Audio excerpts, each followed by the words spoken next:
This is Hannibal here from thehannibaltv.com, and today I have Chris Masters joining us, former WWE star. I believe he was also in TNA for a little bit, and now he is heading to the National Wrestling Alliance / United Wrestling Network for his debut this Tuesday night. How are you doing today, sir? I'm all right, Hannibal. Thanks for having me on. I kind of went into it a little bit with you before the show. I had a show this weekend that unfortunately got canceled, and the Los Angeles Lakers lost last night, so it's been a tough go at it over the last day. But overall, I'm all right. At least it looks like it's a nice day out there. It's already getting cold here in Canada, so be happy that you're in California there in the sun. Oh, well, I think I told you I spent a good 3 years in Toronto and I moved back to LA about a year ago. So believe me, I know what you mean, man. And I wasn't used to the season. So it was especially hard for me being up there and, just having to shovel snow and all that stuff. I was just dying to wear shorts and flip-flops again is what it came down to. Your traps are looking as big as ever. What have you been doing for your traps lately? Oh man, just shrugs, man. If you're serious, man, just shrugs, different variations of shrugs, dumbbell shrugs and machine shrugs. But I mean, I think you know how it is. There's some body parts that genetically kind of you just have, and like even before I started working out, I kind of had some traps on me. I was really skinny, but it was like the first muscle I kind of developed. So I think it's more kind of a genetic thing for me. But upright rows and shrugs, man. That's it. It seems like calves and traps are like the two body parts that someone either has or they don't in bodybuilding. Oh yeah, and it's funny you say that because while I have decent traps, my calves are terrible, and I could train them harder, I guess. I try to put the effort in, but it just feels like, I got small joints down there and they're hard to build for me, if not like impossible. Like I've tried at various points to really emphasize them and it just doesn't happen, man. It doesn't happen for me. So for the fans watching this, the link to that NWA pay-per-view is in the description. It's also at thehannibaltv.com if you guys want to buy this pay-per-view on Tuesday night. How did you get involved with this United Wrestling Network? Who are you wrestling? And is this going to be a recurring thing, you appearing on these Tuesday night pay-per-views? Well, how I was reached out to was through a guy I think you know fairly well now, being Rick Bassman, and then obviously Dave Marquez. I'm from Los Angeles, so those guys were obviously been prominent figures in professional wrestling since I broke into it, pretty much. Rick Bassman broke me into wrestling, essentially, with Ultimate Pro Wrestling. And then, Dave Marquez, he's just been doing his thing here forever, man. So, it's kind of was a perfect fit type thing. And so they reached out to me. And as far as who I'm wrestling Block the Hate, Fred Rozier. And as far as multiple appearances, I mean, why not? I mean, I kind of felt like this was a good opportunity because it gives me, I haven't been on any real like national or international platforms in a while. Like I had, like you were alluded to, the Cup of Coffee in Impact Wrestling, which was cool, but it's been a while. And so I still, for me, it's a nice chance to be on a platform and show people that haven't been able to see me in a while that I can still go and hopefully for many appearances. I mean, it makes it convenient because I'm local here in Los Angeles, so I don't think it's too far from here. So definitely something I'm sure that we can revisit a few times. I think Marquez agreed to do. I think he's got some kind of deal where he's doing like 50 or over 50 shows. So I'm sure I'll fit in there somehow. Yeah, from what I understand, they've agreed to do this for a year. So I'd love to see you in there more. They definitely need more star power and more guys that look like wrestlers, which you definitely still have the look. Michael Allen has a question on here. I never heard about this, but was there an accident where Stevie Richards got his face busted in a match with you or something? Yeah, that was my debut match on Raw. I used at the time I was using a Polish hammer. And there's a huge backstory to this. I got really sick on my debut of night on Raw, like from something I ate the night prior, and I had the worst food poisoning you could imagine. Like I couldn't hold down a drop of liquids, and I was just throwing up and other things pretty much all day. So then, fast forward to the match, I just wasn't feeling great, obviously going into the match, and then I just made a mistake, and he was firing up on me, and then he went to hit the ropes, and I was selling his blows, but then I turned to give him a Polish hammer, kind of blind. But, you kind of never imagine that you're going to miscue it to that extent. And, it's supposed to come across the chest, upper chest area, but instead it came right across his face, man. Broke his nose, broke his eye bone here, orbital bone. And it was traumatizing, man. I felt terrible, and he was upset. Yeah, it was not a smooth start, to say the least. Well, accidents happen.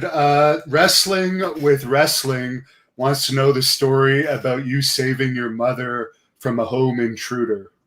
Oh my gosh. Well, I'll give you the kind of the condensed story of that because it's a long, detailed thing that I've had to tell many times. Like I even came up with different versions of it, like long, medium form, and whatnot. But essentially, what it was is one of her neighbors, who I think was tripping on like meth or something like that, locked himself into her apartment with her in it.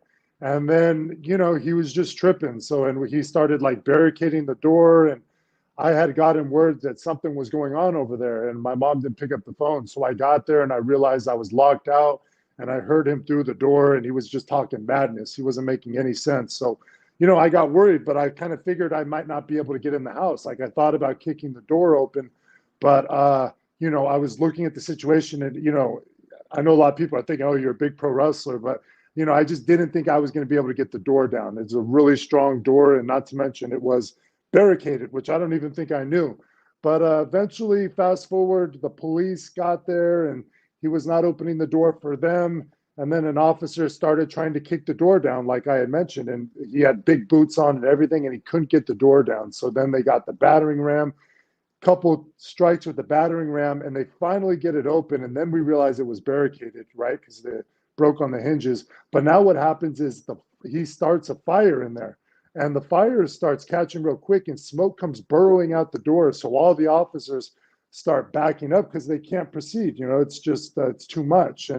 But I'm irrational because it's my mom, so I'm kind of like, what the hell are they doing in my head? So then I'm like, screw it. They put me to perimeter, and then I kind of get into action. I turn on the hose and they break the window where the fire is, and I put the hose through the window. I don't even know what I was thinking. I was just thinking that maybe it was still small enough where that would help.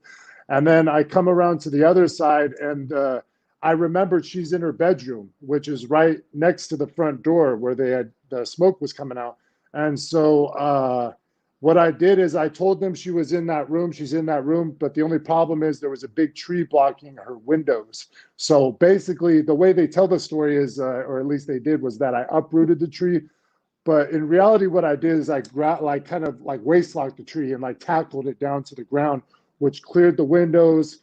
There were two windows. They broke the first one, no sign of her. Then they break the second one, and then boom, she pops up, and I'm super like, you know what I mean? I just get right up, I pull her out of the window, and I carry her to safety, and then they eventually end up apprehending him. So that's the shortest way I could possibly tell that story, by the way. So that was about the gist of it.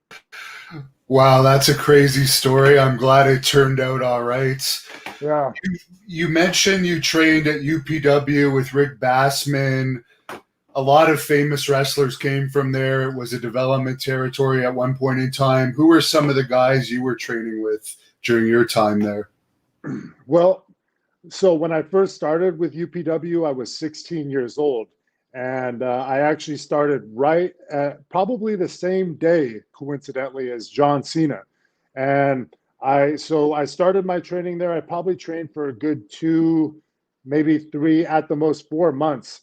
And it was with, I think Cena is the most notable one, because I don't know how much you know about some of the other guys. There was a guy named Bad Boy Basil there too. He actually got signed with Cena, but then he tragically ended up overdosing before he actually made it to WWE. So that was unfortunate. But yeah, and for me, so yeah, we kind of started right around the same time together. But what happened with me is I was trying to execute a leapfrog over a guy named Andrew Bernardsky, who, like some of your viewers might know, he was on the program. He played Leatherface. I mean, he's been on various stuff. Really big dude and impressive guy. But basically, I didn't clear a leapfrog, and so I kind of took one of those rough landing ones. Like when you kind of bump somebody on the leapfrog, and I came down on my ankle like real bad. And I thought it was just hurt, not injured. So I continued to go to wrestling practice for a few weeks, but man, it was not getting better. And then eventually I went to see a doctor and found out it was fractured and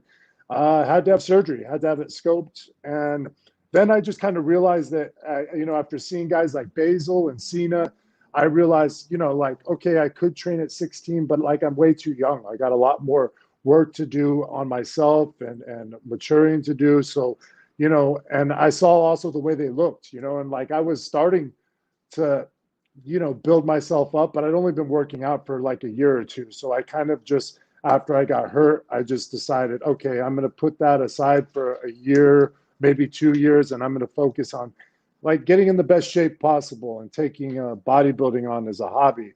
And so I just focused on that. And then, I eventually returned when I was 19 to training, or maybe even 18, actually, 18 and a half. So I had a good 2-year layoff from that point.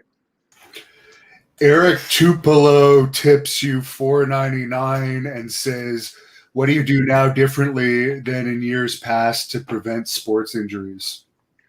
Well, it's helped that I've had a girlfriend who's she's a physical therapist for the last few years, Canadian girl too. And she's made me real aware of different things that you have to do in order to prepare yourself. Like we all know to stretch, stretching is always important, but like even when I'm working out, just making sure that I thoroughly warm up my rotator cuffs, being aware of my feet and my ankles, and making sure that I'm putting work into the mobility of my ankles. And, sometimes it's easy to overlook certain aspects of your body. You just go into the gym and you train your big muscles, or you stretch out a little bit and then you go wrestle. But, if you're really, meticulous and make sure that you kind of prepare everything, head to toe as much as possible. I mean, that seems like the best recipe to kind of avoid injuries. At least it's been working through the last few years for me. There's been a few fan questions already about you training with Warrior and RVD, and people also want to know if you're still friends with RVD. No, I was not there for RVD and the Ultimate Warrior's training. It's funny that they had asked that. I did see some of the clips, and from what I understand, they didn't do much that day, really. It was more just kind of ceremonial than anything. But yeah, RVD and me are still friends. We're not, I mean, I would say he was one of my kind of few like friends, like in terms of like not just being a wrestling friend, but like he used to live local to me. So I used to see him a lot more, and I considered him one like a friend rather than just a wrestling friend. But he's in Vegas now. I mean, we just separate lives. I mean, you know how it is as you get older. I mean, you lose touch with people. Some people you talk to every once in a while, and it just is what it is. But it's always nice when I see him. Like whenever I see him, like the way we, and this is how it kind of is with any of your true friends. And I think you'll probably agree with this. Like with your true friends, even if you don't talk for a long time, kind of when you when you do talk to them again, you pick up right where you left off type of thing. And, there's a lot of nice catching up to do and stuff like that. So, yeah. And as far as the Warrior, what was it like being around him? Yeah, that was a trip, man. I mean, NWE in Spain. So, and just to, point this out too, like just so everybody knows, like Ultimate Warrior was my first favorite wrestler. I mean, he basically got me watching wrestling. Like if you're around our age group, Hannibal, or for at least most wrestling fans, you were either as a kid and going into your teenage years, you were either a Hogan guy or a Warrior guy for the most part. But Where he was a loud dude, you know what I mean? I didn't necessarily take to him when I was with him in Spain, but I think a lot of that was just brought on by all the negativity that I had heard about him from, I had already had a WWE run at that point. And so, all you hear going into like your first encounter with him is all these horror stories and what a horrible guy he was. And just nothing really positive from anybody in the business. But I kind of regret it because I feel like I brought a lot of that in when I met him, and I kind of like judged him or just automatically thought he was a dick, rather than really forming my own opinion and maybe making the effort at least to like get to know him and talk to him a little bit. So you know, he seemed, he just seemed like a very different personality than me. You know what I mean? He's the type of guy when he walks in the room, he's very warrior-esque. He's very loud. He's got those conservative values, which can be a little off-putting to me. You know what I mean? When I don't know. I just seems like oil and water type thing. But I wish I would have got into like, you know, maybe even hang out or work out with him a little more, especially after he passed. It just felt like bad. It was like, I got to be around him, but I never really, I should have told him. I should have just went to him and told him like, hey, you were my guy growing up. You inspired me to watch wrestling. You know what I mean? And just give them their props. I think there's a lot of guys who would probably say that same thing about guys they've looked up to in the business or guys that they've watched. Like you kind of want to give those people their just due. Crypto Spasm tipped you $50. He says you're a legend, best physique of your era. Vince should have put the strap on you. Any truth that Pat Patterson wanted to use a strap on you? I'm only saying that because he tipped you $50. Yeah, it was. Well, what was his question again? He was saying he basically just complimented you and said he feels you should have had a championship run. Yeah, but there was an article that came out recently, and it was Bruce Pritchard, and he was doing something to wrestle, and they were addressing me because they were doing a show about Unforgiven 2005, and it's just unfortunate because I had my personal demons at that point that kind of got in the way. Like I was in line you could tell that Vince was going back and forth about possibly grooming me or putting me in a world title spot. But, I think I might have done things to lose faith in them. And then even with the Intercontinental title was the same thing. They had me slated to win it. It was in a 4-way like tornado match or something on Raw, but that's when they had caught wind of, I had demons in terms of prescription pill difficulties. And so, that kind of ruined that opportunity for me as well. And yeah, I mean, I had opportunity even with the tag belts. Carlito and me were actually supposed to win the tag belts at that WrestleMania 21. That was how it was originally slated, but the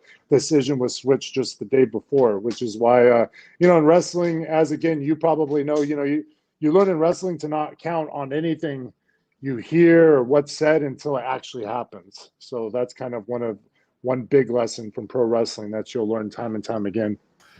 Are you surprised that they're giving this Lars Sullivan guy another chance, being that it came out he's a gay porn star and then he made comments about gays that were anti-gay comments before, and he seems to be injury prone as well, but he looks like he's getting another shot? It's funny you say that because I feel like I would have had no idea that he was getting another shot, but I was scrolling through Instagram and I saw a video or a clip of him making an entrance. And then I think I started realizing, like at first I thought it was old, but then I think I saw virtual fans in the background. And then like it started dawning on me that, oh yeah, oh my gosh, they just gave this guy another shot. Like this has to be new. And then I think back, yeah, because I had heard about the story. I remember I was in Wisconsin or Iowa, and I was in the car with Jerry Lawler and Terry Runnels for an indie show, and that we had this big conversation about this guy. And yeah, and it was just shocking, man. I wouldn't have known outside of the fact that I just had been scrolling Instagram and saw him making an entrance, and I just thought to myself, what the fuck? Am I not supposed to curse on here? Is that going to demonetize this? No.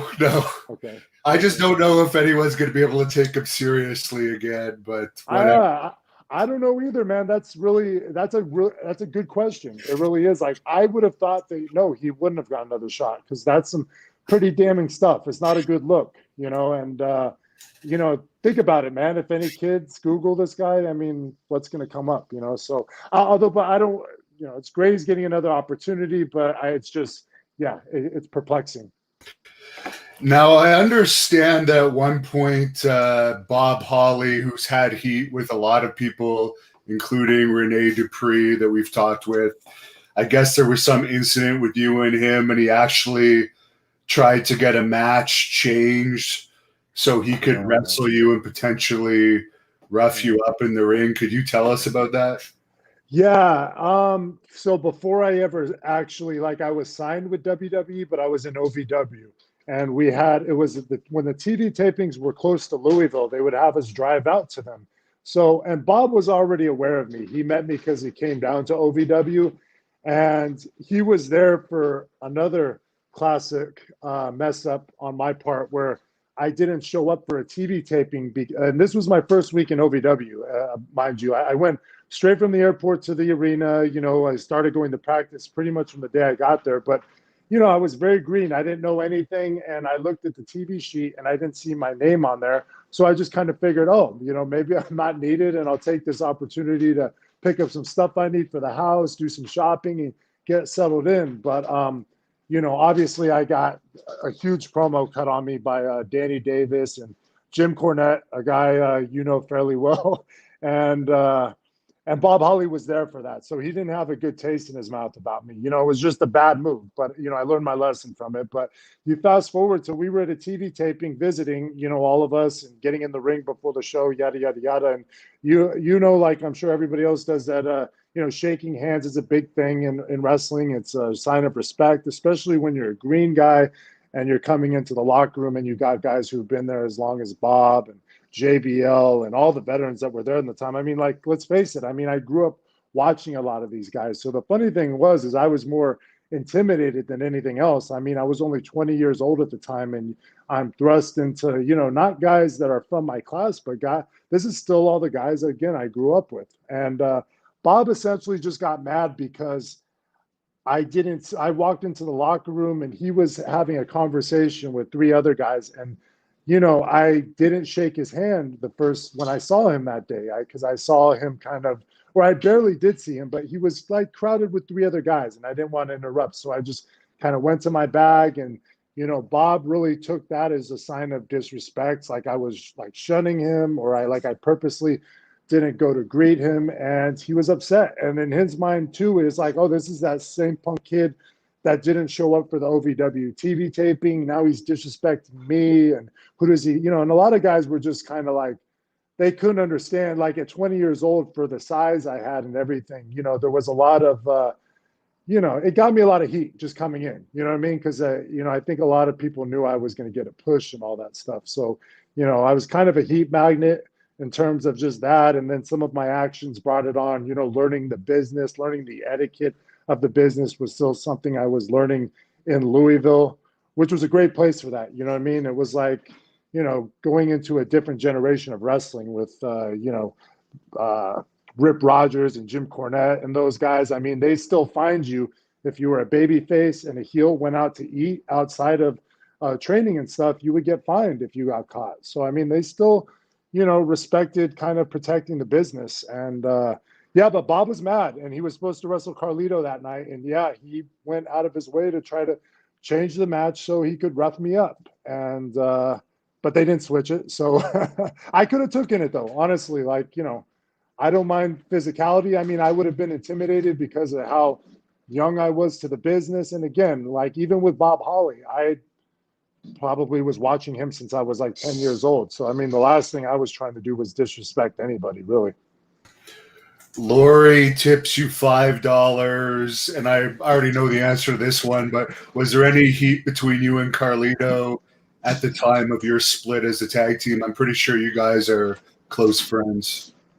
There was never any serious heat between Carly and me. Like we've had like a couple little instances where I've gotten annoyed with him, but, and like, almost felt like I wanted to fight him, but like every time that's happened with him, he's just such a funny dude that it de-escalates very quickly. And then I realized I could never do anything to harm that guy. But yeah, he's one of my closest buds. No, like I don't know if we were when we first started in WWE, it just kind of grew into that. You know what I mean? I think we were already traveling together. And then once he came over to Raw from SmackDown, it was us along with somebody else. And then eventually they just kind of put us together. And from what I understand, it was, being with Carly was good for me because it was somebody to help season me, him being a second generation wrestler. And, I needed it was good for me to have a guy around like that who was just so comfortable and knew the business so well and was, there was some great stuff between us. Whenever we look back on it, we kind of wish they would have left us together a little while longer. Because if you remember, they were kind of in a rush after WrestleMania to turn Carly babyface, and they kept me as heel. And Carly still had a lot of good heel run in him at that point. So it is what it is. Can't change the past. What happened with that plane match between CM Punk and Carlito? Did Carlito get the best of Punk in that one? Oh man, I think you're talking about on one of the Tribute to the Troops show. All I remember about that fight was, everybody got hammered on those. Like those were some of the wildest stuff that I encountered in the wrestling business. Was the trip over to the Middle East for the Tribute to the Troops shows, because it was the only time I've seen Vince like really let his hair down and get like buck wild, man. Like seriously, like drinking and instigating fights. A lot of that was on Vince. I think Vince was trying. You never know with Vince, right? Like Vince was trying to peer pressure CM Punk into having a drink, and I wouldn't really know what to do either if I was CM Punk, because part of me, maybe Vince is testing him to see if he can get CM Punk to break his will, and then that'll make Vince lose respect for him or whatever. You know what I'm saying? And then eventually, so CM Punk wouldn't drink, and then eventually it turned into. It went from CM Punk drinking to now, hey, if you're such a shooter, CM Punk, how about you take on, I think it was first Shelton Benjamin, and then after that, it was Carly, because Carly would not shoot flirt, but kind of mess with Maria and flirt with her. And I'm pretty sure CM Punk and Maria were together again at the time, or were together at that point. So I think kind of the boys really kind of instigated that, because we knew that CM was kind of annoyed with Carlito, trying to mess with him and trying to, I guess, kind of, again, work, flirt with Maria, not shoot flirt with her. So, but I don't even remember what happened. I mean, I think Carly, nothing happened with Carly and CM, but I think Shelton and CM actually grappled a little bit. But I mean, that's no competition for Shelton. And Shelton's top level wrestler in the world, as everybody knows. So, but it was wild. Yeah, I was just curious if there was a fight that CM Punk ever won. Maybe Carlito would have had the size disadvantage there, but I know those Puerto Ricans are pretty feisty, so you never know. There's a few fans on here that want to know if JBL ever tried to bully you. Oh yeah, big time. And coincidentally, we're talking about the Tribute to the Troop shows. So my first year going there, we went to Afghanistan, and they put us into different groups, like whoever they decides going on the group goes, and then the whole group is separated into like 3 or 4 different groups. So in my group, I had Mick Foley, Trish Stratus, Carlito, JBL, and there might be somebody, like Fit Finley was with us. And man, JBL just tortured me the whole trip. I mean, he really, just bullied me and trash talked me, and like really just was all up in my head. And yeah, it was difficult. It was difficult because again, at this point, I'm 20 years old at this point, and I'm getting angry with him, and I want to do something, but like I'm also like, when is the right point to do something? You know what I mean? This is a veteran. He's been with the company, I think, at that point for like a decade, and like, when is it a point where I need to like do something? And would that be frowned upon, or would that be respected? And and when is that point? And, you know, I never obviously did anything. It really what it comes down to with a lot of those guys that you're talking about, like you talked about Bob and JBL. And, you know, if you were a young guy coming up in that time, they would mind fuck you and they would work the deep mind fuck and they would try to get you second guessing yourself and to lose your confidence. And, you know, a lot of it to them, I think, was just, well, I don't know if it was necessarily even that they were trying to screw you over. It was just, you know, they felt it was their job to test you and make sure that, you know, you got the right goods or that you got thick enough skin. But, you know, who knows? Maybe, you know, maybe it was because they just wanted to fuck guys over. I don't know. I can't tell you that. You know what I mean? Boxing legend 2011 wants to know if it's true you and Randy Orton would bang a lot of chicks on the road.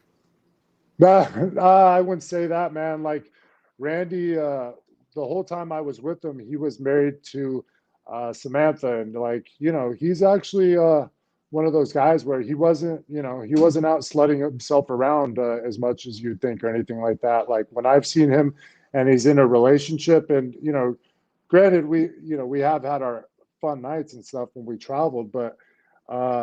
You know, he wasn't that type of guy. You know, he wasn't, you know, trying to look for a different woman every night or anything like that. He was pretty dead set on, you know, he had his demons, as did I. You know what I mean? Like we had our bad habits and whatnot, but it wasn't as much trying to hook up with a different girl in every city. I mean, like when I first started traveling with him, he was in his relationship with Samantha, and then I was also in a relationship and actually engaged at that point. So, I mean, you know, we were trying to mind our manners.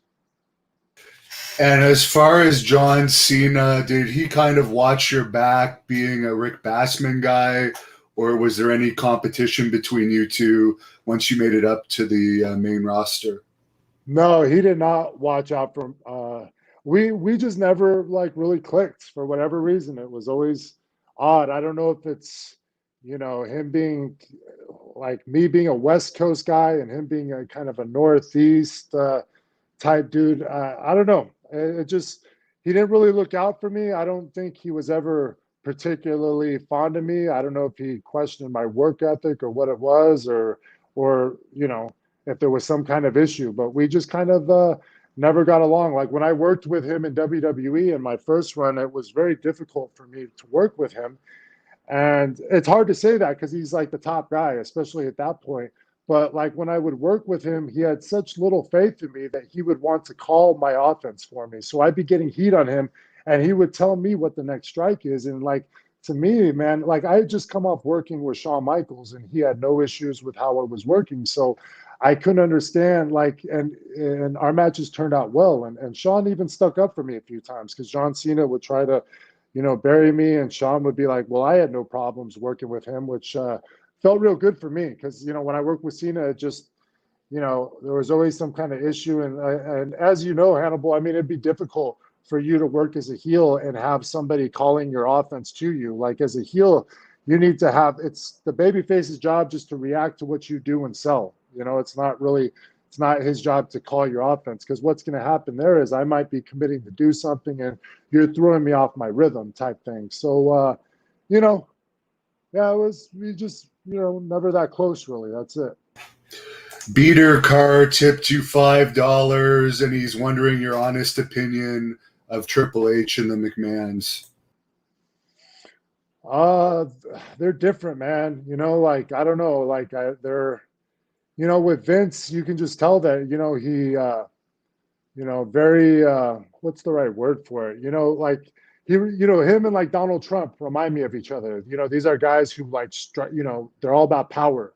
You know, they live different lives than the rest of us. You know, you know, it's just you know, it can be cold sometimes. It can be, you know, it's very business, but you know, I mean, they are World Wrestling Entertainment at this point, and I don't see, you know, it looks to me like Vince will continue to run WWE as long as he's probably breathing. You know what I mean? Like, I don't think he's ever gonna step away. But I mean, it looks like Triple H and Stephanie will end up taking over WWE, and you know, I can't tell you whose hands it would be better in. You know, so it is what it is. You know, but I loved working at WWE. It was like, it was a great experience, you know, like it had its ups and downs, and, you know, it was, you know, really cool to inevitably work with guys like Triple H and, you know, some of those guys and Ric Flair and all that. You know, that was definitely a highlight. How was working with the Undertaker? I don't know if you ever wrestled him, but I'm sure you had backstage interactions with him. Yeah, you know, when Undertaker was around, which for me early on wasn't too often because he was SmackDown and I was Raw. Every once in a while we'd have a joint show, but it was funny just because I noticed anytime Undertaker was there, especially later on, you know, because when I came back to WWE, there was a whole new kind of crop of guys that even started after me, you know, like there was a new generation of guys. And like Undertaker just commands so much respect that when he's at the arena, you know, it's almost like having the principal, you know, in town. Like everybody's sitting by the monitor with their hands folded and paying attention to the monitor and minding their P's and Q's and, you know, on their best behavior type thing. Cause it was just like, yeah, it was like, you know, he was definitively the locker room leader of locker room leaders. And in terms of working with him, the most I got to work with him was in overseas. There was a tour where I got to work. I was very fortunate to work some tag matches where I teamed up with Fit Finlay against Undertaker and Kane. And it was a blast. I mean, you know, it's just, to me, I always remember what a trip it was watching him get into character and watching that moment before he walks, like when he's transitioning from Mark Calloway into The Undertaker. And it all happens, he puts his stuff on. And then there's this walk that starts way before he even goes out the curtain. Like the walk doesn't start right when he walks out of the curtain. It starts like a good 10 feet before he walks out of the curtain. So he takes that time, he slows everything down, and then, you know, by the time he gets to the curtain, I think he's already fully transitioned. And you know, there's a certain level of mystique to that, especially if you're you know, like lifelong wrestling fans, like I'm sure, you know, mostly everybody who's probably watching today is, or if you're, you know, old enough wrestling fan, that is.